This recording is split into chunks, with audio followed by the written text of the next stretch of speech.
tutti, benvenuti a questo nuovo video. Voglio concludere questa prima parte dedicata a Nick Drake con un terzo video. Questa volta non si tratta di un brano arpeggiato in finger picking, comunque in fingerstyle, ma un brano suonato in strumming con le dita, non con il plettro. Quando si parla di Nick Drake, molti di voi sapranno che, dato il suo genio, la sua originalità, sicuramente anche nello strumming ci sarà qualcosa di inaspettato. Infatti è così, come già annunciavo nel titolo e nella miniatura di YouTube, parlo appunto di questo double strumming, doppio strumming, una cosa che mi sono inventata così al volo, e vi spiego in che consiste. Praticamente lui quando suona, suona contemporaneamente con il dorso delle unghie, con il mignolo, molto probabilmente, ma anche con l'anulare, suona la parte degli acuti, ma contemporaneamente con le altre tre dita suona i bassi.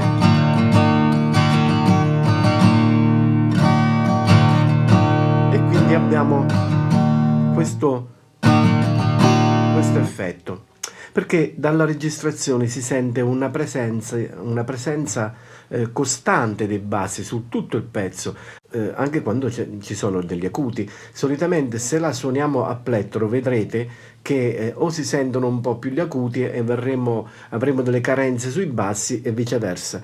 È successo che quando provavo a trascrivere i brani di Nick Drake, vi parlo veramente di forse 30 anni fa, quando ho trascritto Pink Moon, avevo trovato l'accordatura, che poi me ne parlerò dettagliatamente, le posizioni, provai a registrarmi come facevo spesso, e quando riascoltai capii che mancava qualcosa, e riascoltando bene mi sono detto: ma è impossibile, ha registrato le parti degli acuti e poi ha risovrinciso mettendo la zona di bassi, perché si sentivano come se fossero emesse contemporaneamente, ma non da una plettrata che passa su tutte le corde, ma come due cose distinte. Sicché iniziai a provare questa cosa di suonare contemporaneamente tutte e due le parti, che può essere quindi l'indice sta qui ma anche il mignolo sotto, succede questo,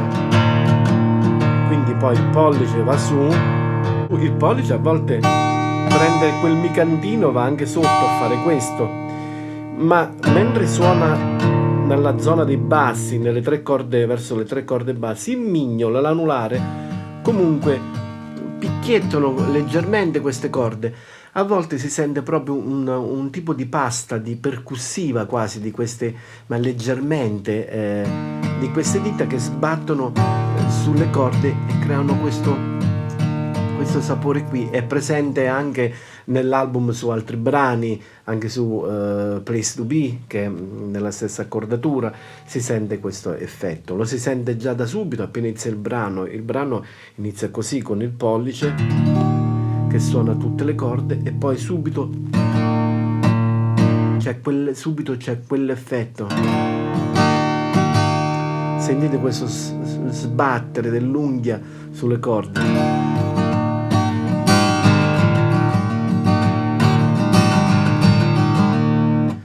Il ritmo praticamente è suonato poi con il polso che ruota, quindi la mano ruota intorno al polso. Non è tanto uno strumming fatto con il braccio, ma quasi tutto con la mano che gira su se stessa, facendo perno proprio sul polso, in questa maniera. Quindi,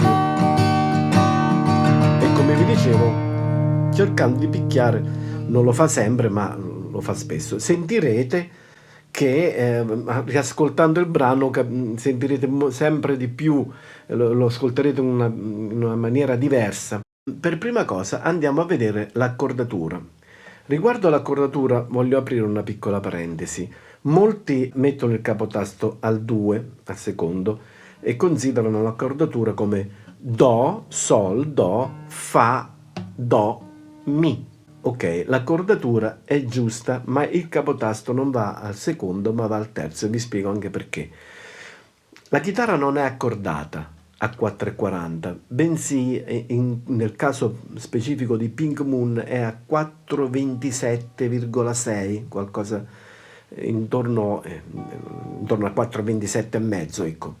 Il motivo potrebbe essere, visto che c'è il piano, perché ho fatto questa considerazione, visto che lui ha sovrainciso quelle note di piano sulla parte strumentale in mezzo, probabilmente il piano era scordato, era stato messo magari a 4,32, perché in quegli anni molti registravano i dischi a 4,32, magari il piano si trovava accordato così, poi ha perso un po' l'intonazione e è andato a finire a questo 4,27 e mezzo. Sicuramente non è stato voluto, almeno credo, perché comunque, visto che doveva sovraincidere quelle note di pianoforte, doveva per forza accordare la chitarra con il pianoforte, altrimenti le cose non sarebbero state intonate insieme. E quindi diciamo che a quel punto è il pianoforte che le condizioni di accordatura del pianoforte hanno determinato l'accordatura della sua chitarra. Perché il capotasto al terzo? Essendo la chitarra accordata a 4,27, ma poi lui ha suonato con il capotasto al quinto, ha anche suonato con la stessa accordatura, Place to Be, ma senza capotasto, quindi a vuoto, c'è Which Will. Ve la mostro, tolgo il capotasto per farvi capire perché il capotasto al terzo. Quindi se Which Will suona a vuoto, così,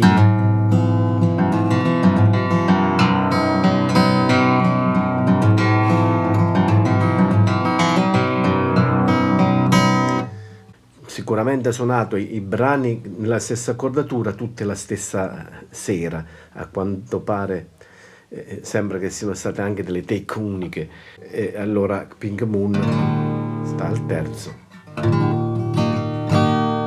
e l'altra Place to Be col capotasto al quinto. Quindi adesso iniziamo ad entrare nello specifico. In questo momento io ho la chitarra accordata esattamente come l'ha accordata lui nel disco, e quindi vi do le note singole per poter accordare la vostra chitarra esattamente come me e come è stata incisa, e con il capotasto al terzo. Prima ovviamente mettete la chitarra in Do, Sol, Do, Fa, Do, Mi, poi mettete il capotasto al terzo e andiamo ad accordare le note. Vi do le note a vuoto.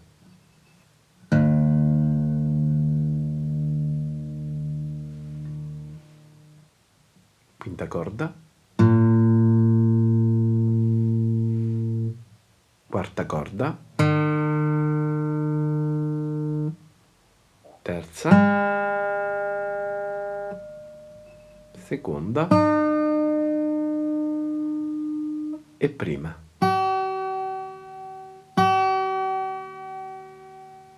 E andiamo adesso a vedere le posizioni e come suonare. Le posizioni sono poche. Utilizza un dito solo, quindi sulla terza corda al secondo tasto, che poi comunque si muove risalendo sempre sul secondo tasto, alla quarta, alla quinta e alla sesta corda quando fa il riff, che adesso vi spiegherò. Sul cantato abbiamo un barré al decimo tasto con il terzo dito, vedete, messo qui sulla terza corda, e poi lo sposta, ma più che spostarlo metterei il mignolo sotto. Invece di spostare questo dito mettete il mignolo, quindi questo accordo, poi lo sposta di 2 tasti dietro, quindi all'ottavo le stesse 2 posizioni, e nello spostare lascia le corde a vuoto.